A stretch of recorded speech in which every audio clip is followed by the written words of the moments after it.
who made it to 9 years on the Topic of the Week video. This week I'm going to be talking about the Pokemon anime. This week's topic was submitted by Grimaulkins, and her topic is what made the characters, particularly the main trio in Team Rocket, relationships and plot so good in seasons 1 through 3 of the Pokemon anime, and how the series was derailed over the years. Now, I don't just want to dunk on the new seasons of the anime because, I haven't watched every season.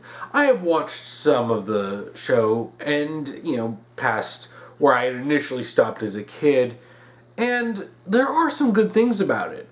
Some overall issues, of course, but, there are good things, and I think it's unfair to just discount any of that, even if my personal love is with the original series of Pokemon. Now, when we talk about seasons 1 through 3, that is the original series, which is the first season, the Orange Islands, and then the Kanto seasons. I guess I don't know exactly how the seasons are split up, but in each individual series, you had those three as the first three parts of it. And that's usually what a lot of us watched when we were younger, like my generation.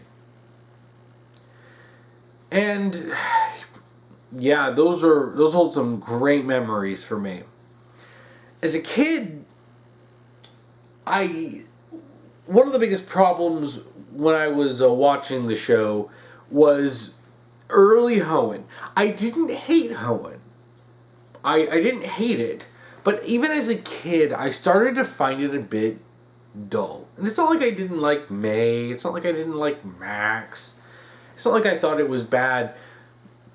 It just, something about it felt off. It's not like I grew out of Pokemon. I never grew out of Pokemon. I continued to play the games, and I still do play the games. I'm playing Pokemon Sword right now. It's just the anime. So it was something about the anime. I couldn't quite put my finger on it when I was a kid. But thinking back on it now, I do realize some of the major issues with me when I was initially watching it. You see, when they first started the anime, they didn't expect it to be something that was going on as long as it has. And you can tell, they had ideas when they were making those series, and the original series, they had ideas of where they were going to go, and they had some ideas for plot lines. The GS Ball is an infamous one from the Johto. They introduced the GS Ball, and I believe it was supposed to be some important plot line where I think Celebi was in it. Maybe that was a rumor. I don't remember. I'll have to look into that. But it was supposed to be important. It ends up getting dropped off and completely forgotten about. They didn't quite expect that they would have to be writing a show that would effectively have to go on as long as humanly possible. And that provides some problems for writers. Now, when you're writing a story, and I can tell you, and as a writer, it's easier to write a story when you know how it's going to end, but when you don't have an end in sight, and they have to prolong it. And unfortunately, some of the things that they chose to do to prolong it have, I believe, detrimentally affected the show. Now, this isn't really in my day, the Pokemon anime was good, because there are some good things later on, but it's just some structural changes that they made to it, and a few key choices that makes it very hard for people who have been watching it for a long time to stick around. It very much caters to the new kids coming in, and I understand that. You don't want to have a complete continuity lockout, because you get 6, 7, 8, 9, 10 seasons into this show, and it's like, well, if some kid is growing up and he just started playing Pokemon and he's finds out about the Pokemon anime, you don't want to have to say, all right, kid, you're going to have to go watch the previous 9 seasons or whatever point we're at in order to figure out what the hell is going on. Yeah, it's a little ridiculous. But the problem is that what they did is they effectively locked out any real development from happening. Now, in the original series, you had some developments. you had Ash developing as a trainer. There are some notable differences between him at the start in episode 1 and later on in the show. Later on in season 1, the Orange Islands, and even, through Johto. You see development with Misty, especially Ash's relationship with Misty. I mean, even not getting into shipping stuff, you can see their relationship start out as more hostile, and then over the course of the show, it really cooled down. They would still have their bickerings, but it was nothing. It really is different from the beginning, and because it got more friendly bickering, even if there was raw between them at times. And you had Brock, at least except for the Orange Islands, and how he was part of the team, and they're like the original trio. And you had stuff going on with Team Rocket, and unfortunately, I will have to say Team Rocket did have issues even in the original series, because Team Rocket ended up becoming just comic relief. And it got repetitive comic relief. That's the problem. Like, Team Rocket is introduced their first introduction is meant to be like intimidating, as funny as it sounds, but when you go back, it's just like, wow, these are criminals, they're Team Rocket. And then, eventually, very quickly, they just became total doofuses. And this is one thing I do like about later in the show, and I mean much later, in the Black and White, because I just had an interest in watching the Black and White anime back when it was first airing, mind you. This is way back when it first started. I decided to get back into watching the anime, and this was before it even got dubbed. So I had a friend who got the Japanese subs, and we were watching those as they aired, and I thought it was actually had a lot of good stuff in it. One of the things that I particularly liked was the change they made with Team Rocket. They actually let them be competent. They got to wear the black outfits. Oh, they got to have plans, and the number of times they were blasting off again was severely reduced, because there were a lot of times where when things would go south, they jump off on jetpacks and be like, "Sayonara, suckers," and fly off. And when I was watching this, and I was just like, "Oh my gosh, finally!" And they still kept their personalities, because you had they still showed James having a significant kindness to his Pokemon. I don't remember which Pokemon it was, but there was one where he basically befriended it and got it to go into a Pokeball just because he was nice to it. So I liked that. And it's like, they made Team Rocket actually relevant to what was going on, and I know I haven't watched much of the show, but I liked how it felt like it was building up to something, and then, we had the big battle. I think it was the big special. The Team Rocket versus Team Plasma. This is when Plasma was finally going to come in, because they hadn't actually been in the anime at that point. And oh my gosh, it was cool. They had this trailer come out, and it was this big battle in the city. Looker was gonna be there. He's like my favorite side character. I love Looker. And he was coming in, and there was this big storyline, and Giovanni came down personally to oversee what was going on. I'm like, man, the hype was unreal. And then they had the natural disasters in Japan, and they postponed the episodes. Now, when they say they postponed the episodes, they never released them. And this is what threw off the Black and White series of the anime, because it never recovered from this. It had a really interesting thing going. It looked like they were trying to build up a story. It had a few faults, and I will talk about those in a minute, because that's connected to the overarching problems with the modern, series of the Pokemon anime. But they had this plot line building, and it was amazing. It was interesting to see, even though they very much they did copy a few things. Like, you had Ceylon basically be he was basically like Brock, and then Iris was kind of a discount Misty, kinda. They didn't have anything like shippy like with Ash like they did with Misty, but you know, overall I still really enjoyed it up until that point. And then it's like it just lost it because it lost the plot. It couldn't continue the plot because they canceled those episodes, and those episodes were dramatically important. And I mean, and even going into the Sun and Moon series, I'm not the biggest fan of the art style change. It's fine. I've watched a couple episodes. I specifically watched the episode when Brock and Misty came back for the first time in freaking forever, and it was actually great. It was great to see them come back, and it was actually really great to see that respect for those characters, because holy crap.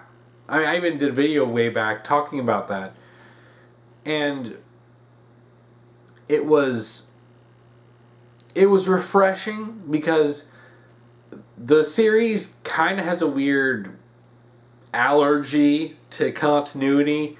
It'll reference that there is continuity, but then it kind of disregards that a lot.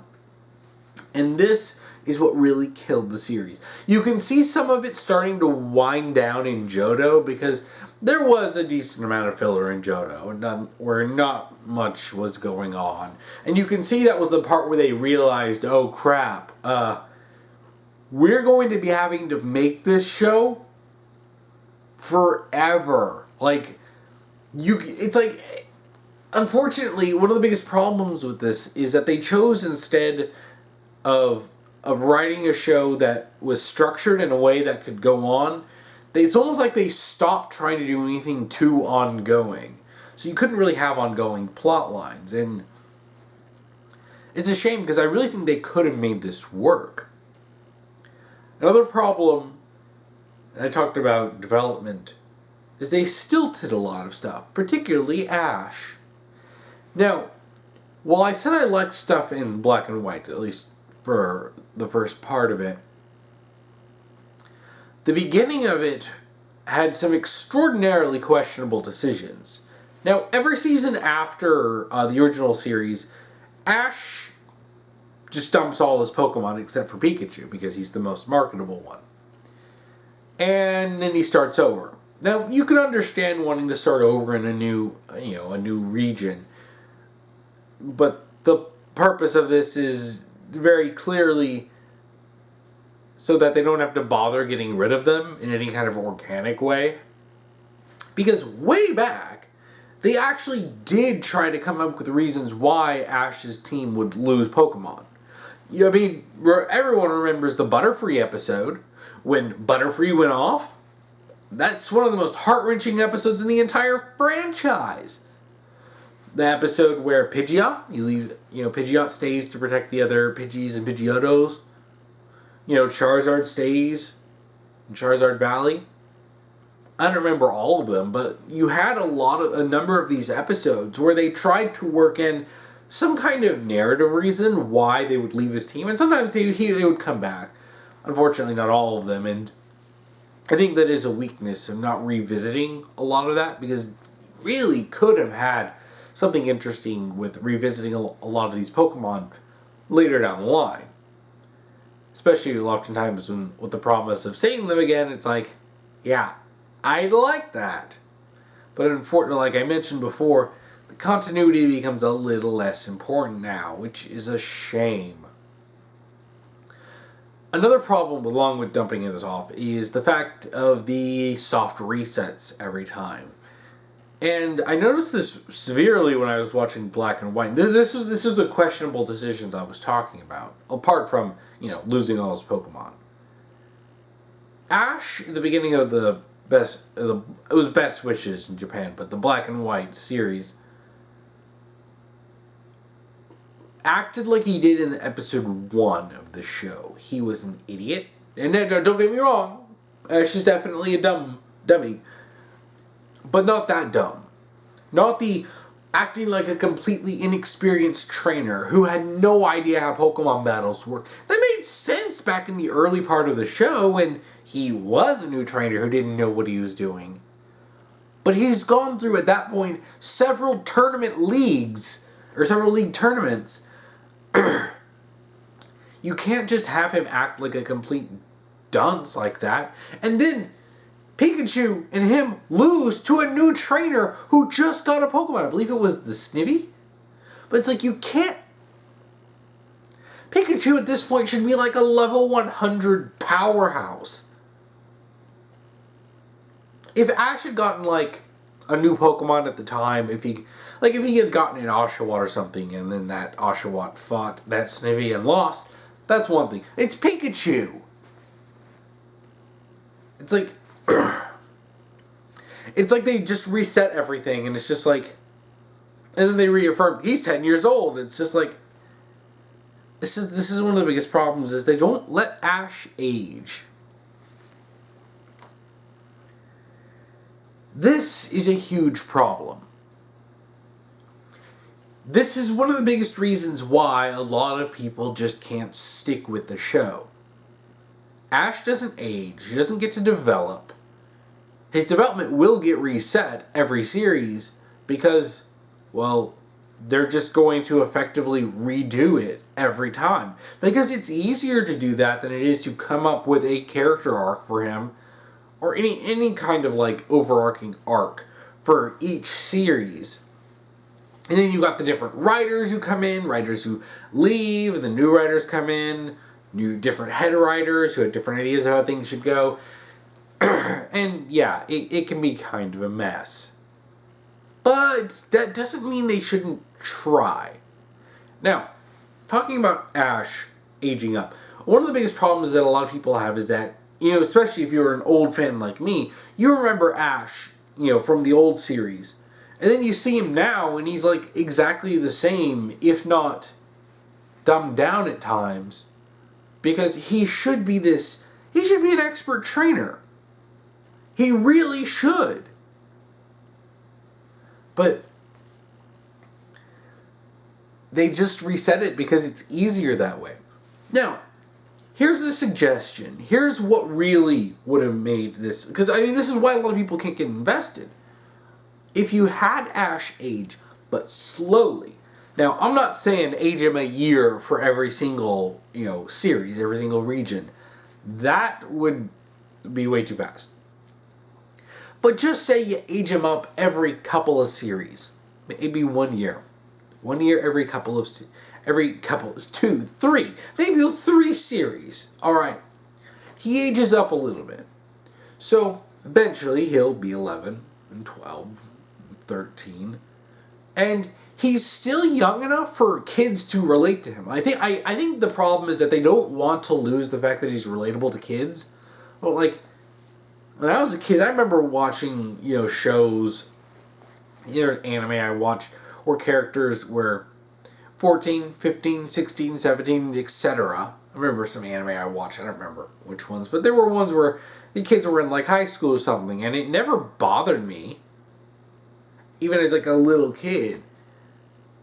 So, having Ash age up slowly, as long as you try to maintain some sense of consistency. It doesn't have to be perfect, but if you try to maintain some sense of consistency over the course of the show, you would actually have a lot. You would not only get new kids who would end up watching this regardless, you would also keep a larger loyal fan base. I'm not saying cater to us exclusively. No, I don't want that. The show should always be for everyone. But, eventually Ash would age up over the course of the show, and it would feel like there's some sense of progression. Because when you look at him 20 years ago, back when the show first started, and he's the same as now as he was then, that becomes frustrating. So allowing him to age up a little, you could still run the show for 20 years and only have him age 3 or so, 4 years. And it would just be really slow. It's like comic book time. where you can go years and years of comics and the characters don't really age because comic book time is slower. Do that with this. Eventually, Ash would start getting into his mid to late teens, and once he starts getting to that age, introduce a new character, a new young character, a new 10-year-old trainer, and then have Ash be their mentor. And eventually, like say Ash reaches the point where he's like 18 or something, eventually. And then he officially passes on the mantle to this next character. Ash moves on to be a mentor. Say he finally achieves his dream of becoming a Pokemon Master.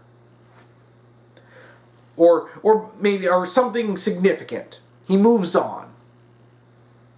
Now you have a new kid. And you can do more adventures with him. And age him up slowly, and eventually he'll reach into his mid-teens, and you repeat the process. You introduce a new character, and you eventually replace them. Now, they probably would be worried about, well, what about the marketability of Ash? Well, they've significantly changed Ash in several series. So, I mean, look, if Ash in the Sun and Moon series, especially compared to his X and Y version, if you just made a new character for the Sun and Moon, would it really make that much of a difference? Not really. And I wouldn't even advertise keeping Ash out of it. Keep him around, but market him as like a mentor character. Have him move on, have him grow. I mean, even if you had applied that from the very beginning, where they are now, Ash still wouldn't even be close to aging out. Even after 20 plus years. I mean, that's the thing, is if you were careful, if they were thoughtful about how they did this, they really could have avoided the pitfalls of where the show ended up. I think this is one of the reasons why at some points they had trouble with keeping the audience's attention. Well, yeah, when you keep effectively doing full resets every single series, every single new generation, you're going to have a hard time keeping people invested, especially once they realize, well, you're just going to start over. It's like, no. It's like, yeah, you introduce a new character who will eventually become the protagonist of the show. And there would be different points of the show. There would be people who were introduced to the show where this new kid has been the protagonist and Ash is a mentor. But then how interesting would it be to go back and watch the old series and go, wow, this was when Ash was a kid. This was when he started. And then you have a point of reference to go, throughout the show, and then this is when he effectively retired as being the protagonist and passed on the mantle. But now he's a mentor, so you can see this journey that he went on. It's like Goku in Dragon Ball. Because imagine seeing that kind of development for Ash. You can still keep the interest of the kids, especially if you introduce a new protagonist soon. Like maybe when Ash is 15 or something, you introduce another 10-year-old, and he becomes the sidekick with Ash, maybe part of his team, maybe someone else is there.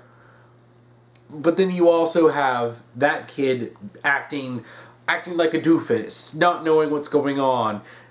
And so you still have that, but then Ash would be there as a mentor, be like, yeah, I remember that, and let me help you out, and let me travel with you. And, they'll go and do the gym battles and stuff.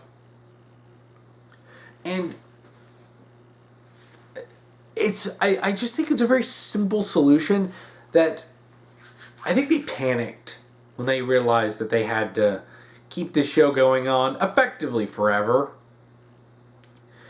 And the ruling was just keep Ash, keep him the same age, no one ages, and it becomes ridiculous, especially when you want to say he's traveled through 8 different regions, competed in a bunch of different tournaments, and he's met people over all this time. Oh yes, but he's still the exact same age. I mean, as much as I loved seeing Misty and Brock come in, it's like, yeah, they're trying to say he's still the same age, but then he's like, yeah, these are Brock and Misty. I used to travel with them. It's like, yeah, you haven't traveled with them in a long time. This is why it gets frustrating to watch the show, as you're older, because it's just like, he's still the same age. It's like, I don't want it to cater to me. I want it to still cater to everyone, but I want them to be a little more thoughtful with how they approached it. And, I mean, at this point, you really can't do anything with it. They've tried to mix things up. That's what the Sun and Moon anime was trying to do, was to mix things up. And they could have kept the show going on effectively forever if they just were careful with how they aged Ash up. Be thoughtful about it, be slow about it, but don't just keep him the same age. But yeah, like the newer series, it's a shame because Pokemon, growing up, I would watch every single episode. But sadly, the show kind of devolved in some ways. It still did good things. Like, okay, let me be more positive here. One of the things I do like about the show is after, post original series, they did initially not pay attention to type matchups, but as the show went on later, they actually started paying closer attention to type matchups. Like, something that would frustrate me when I rewatched the original series a number of years ago, and I would notice a lot of nonsense. Things like Pikachu using an electric attack on a ground type who are immune to electric attacks. And it KOs them, and I'm like, that's not how that works.